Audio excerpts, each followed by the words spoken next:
ایک مسجد ہے نزدیک ہی، غلام نبی صاحب بھی گئے ہیں وہاں پہ، ہمارے ساتھ تھے، اور حاجی عبدالستار صاحب بھی ساتھ تھے۔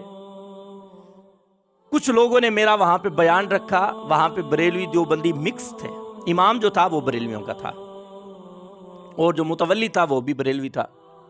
خیر وہاں پہ میرا بیان ہوا تو میں نے تقریباً 40 منٹ بیان کیا صرف فضائل اسم محمد پہ، آپ صلی اللہ علیہ وسلم کے نام کی فضیلت پر میں بولا ہوں احادیث مبارکہ سے۔ جب میرا بیان ختم ہوا انہوں نے کہا، امام نے کہا اٹھو بھائی صلاۃ و سلام پڑھو۔ اب ہم بیٹھ کے پڑھتے رہے، اپنا بیٹھے رہے، 4-5 بندے تھے۔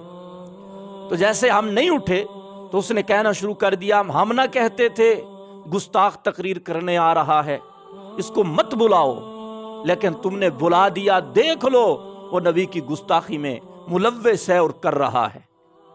اب بتائیے اس میں نبی کی گستاخی کون سی ہے؟ یہ جو تمہارا کٹھے ہو کے ہر محفل کے بعد اٹھ کھڑے ہونا ہے، یہ کیا قرآن حدیث سے ثابت ہے؟ صحابہ اس طرح کرتے تھے؟ اچھا جو نہیں اٹھے گا وہ گستاخ ہوگا؟ اللہ اکبر کبیرہ۔ جہالت چیک کیجئے، یہ مولویوں کی جہالت ہے کہ جو نہیں اٹھے وہ گستاخ ہے۔ الٹا ہمیں کہنا چاہیے بھئی کیوں اٹھے ہو؟ ان مولویوں کو پتہ نہیں، جنہوں نے شروع کیا وہ اس لیے کیا ہے کہ جناب رسول اکرم صلی اللہ علیہ وسلم محفل میں آئے ہیں تو ہمیں چاہیے کہ اٹھ کھڑے ہوں، لہذا اس لیے ہم اٹھ کے پڑھ رہے ہیں۔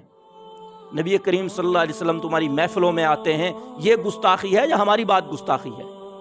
اچھا وہ ہمیں گستاخ کہہ رہے ہیں لیکن 40 منٹ کی میری تقریر کو نہیں دیکھ رہے۔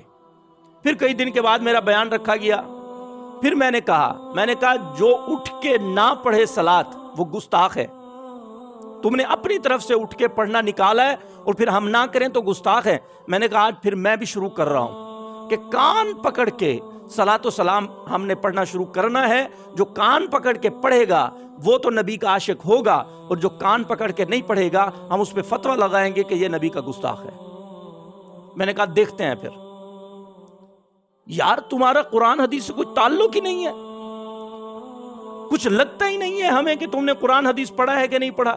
تقریریں کرنی ہے تو پتہ نہیں عجیب سے بس کہانیاں ہی گھڑنی ہے، نہ قرآن بیان کرنا ہے، نہ کبھی توحید سنی آپ سے، نہ حدیث پاک سنی ہے، بس اپنی طرف سے یہ وہ ہو گیا، یہ وہ ہو گیا، یوں ہو گیا، وہ ہو گیا، اور ہر وہ کام کریں گے ایک نبی پاک صلی اللہ علیہ وسلم نے اور صحابہ نے کام دیا ہے کرنے کو، دوسرا یہ پیش کر دیتے ہیں، اور اگر ہم نبی اور صحابہ والا کام کرتے ہیں تو یہ ہمیں گستاخ کہہ دیتے ہیں۔